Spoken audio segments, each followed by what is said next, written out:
3 tahun lamanya orang tinggal aman dengan tidak ada perang antara Aram dan Israel.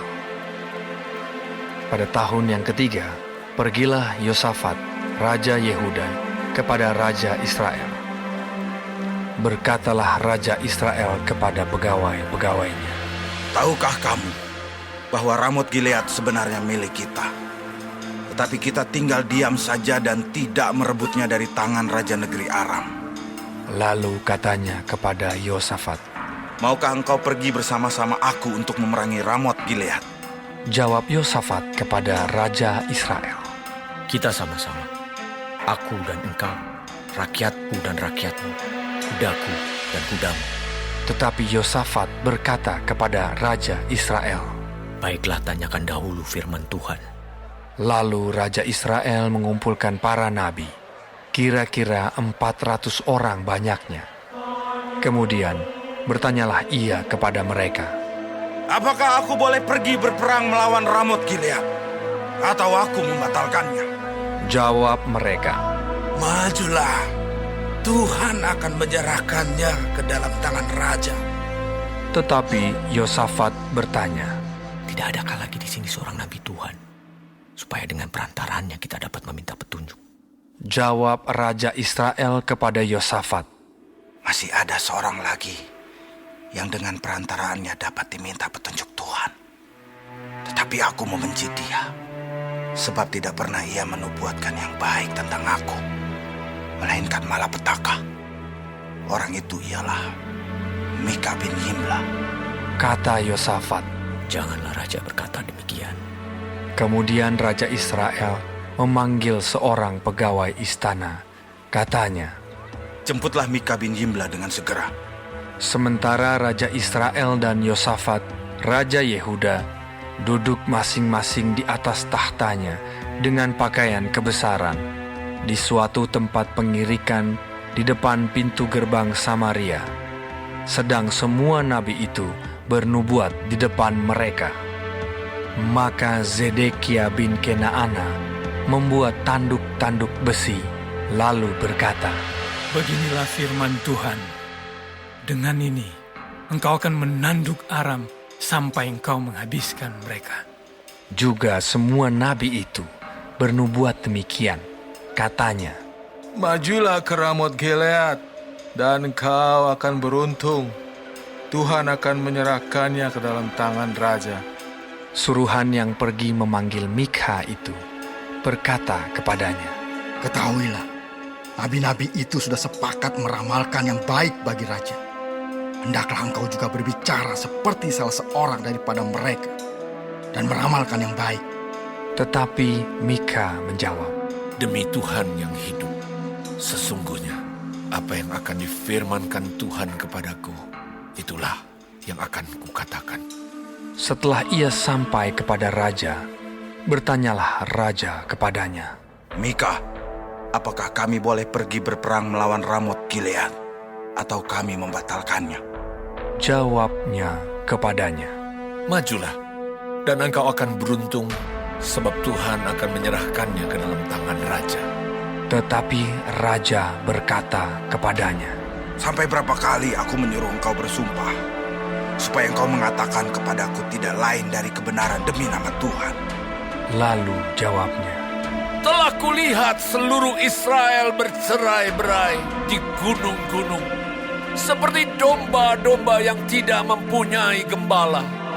Sebab itu, Tuhan berfirman, mereka ini tidak punya Tuhan. Baiklah masing-masing pulang ke rumahnya dengan selamat. Kemudian Raja Israel berkata kepada Yosafat, Bukankah telah kukatakan kepadamu, tidak pernah ia menubuatkan yang baik tentang aku, melainkan hanya malapetaka. kata Mikha, Sebab itu, dengarkanlah firman Tuhan.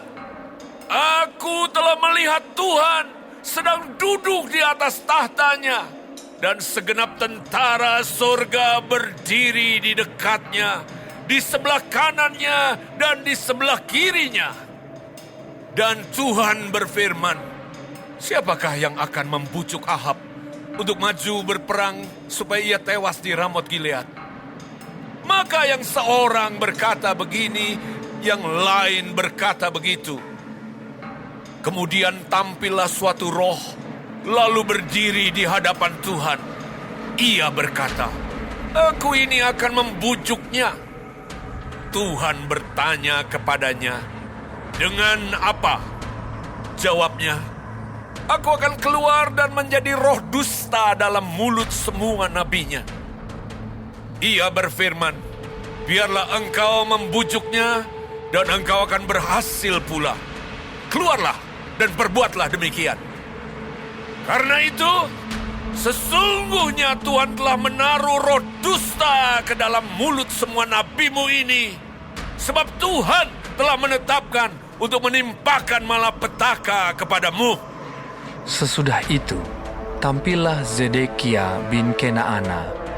Ditamparnyalah pipi Mika, serta berkata, Mana boleh roh Tuhan pindah daripadaku untuk berbicara kepadamu? Tetapi Mika menjawab, Sesungguhnya engkau akan melihatnya pada hari engkau lari dari satu kamar ke kamar yang lain untuk menyembunyikan diri. Berkatalah Raja Israel, Tangkaplah Mika, bawa dia kembali kepada Amon penguasa kota dan kepada Yoas anak raja. Dan katakan, beginilah titah raja. Masukkan orang ini dalam penjara dan beri dia makan roti dan minum air serba sedikit, sampai aku pulang dengan selamat. Tetapi jawab Mika, Jika benar-benar engkau pulang dengan selamat, tentulah Tuhan tidak berfirman dengan perantaranku. lalu disambungnya. Dengarlah, hai bangsa-bangsa sekalian. Sesudah itu, majulah Raja Israel dengan Yosafat, Raja Yehuda, ke Ramot Gilead. Raja Israel berkata kepada Yosafat, Aku akan menyamar dan masuk pertempuran. Tetapi engkau, pakailah pakaian kebesaranmu. Lalu menyamarlah Raja Israel, kemudian masuk ke pertempuran. Adapun Raja negeri Aram telah memberi perintah kepada para panglima pasukan keretanya, 32 orang banyaknya. Demikian, Janganlah kamu berperang melawan sembarang orang, melainkan melawan Raja Israel saja. segera sesudah para panglima pasukan kereta itu melihat Yosafat, mereka berkata, Itu pasti Raja Israel. lalu majulah mereka untuk menyerang dia. Tetapi Yosafat berteriak. Segera sesudah para panglima pasukan kereta itu melihat bahwa dia bukanlah Raja Israel, maka undurlah mereka daripadanya.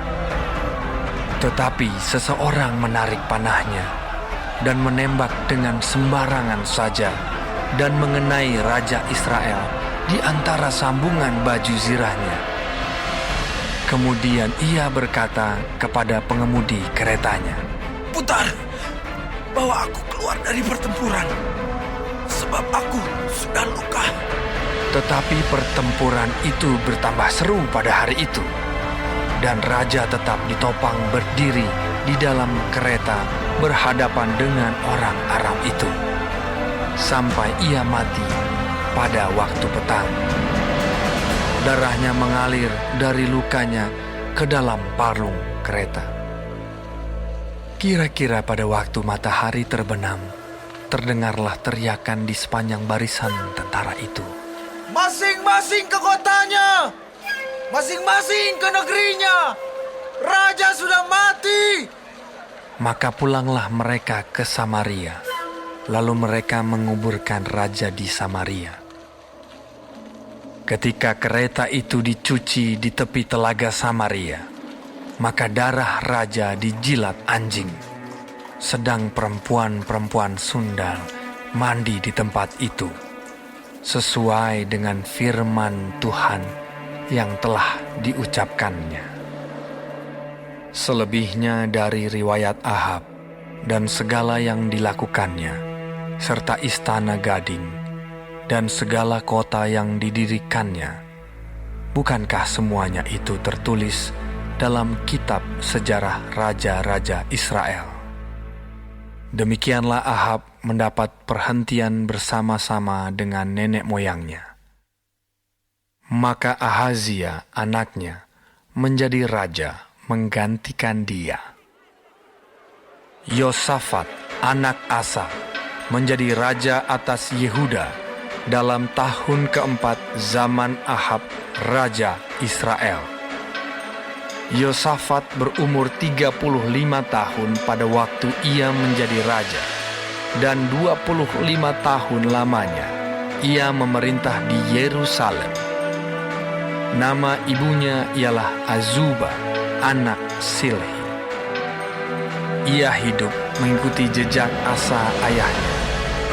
Ia tidak menyimpang daripadanya dan melakukan apa yang benar di mata Tuhan. Hanya bukit-bukit pengorbanan tidak dijauhkan.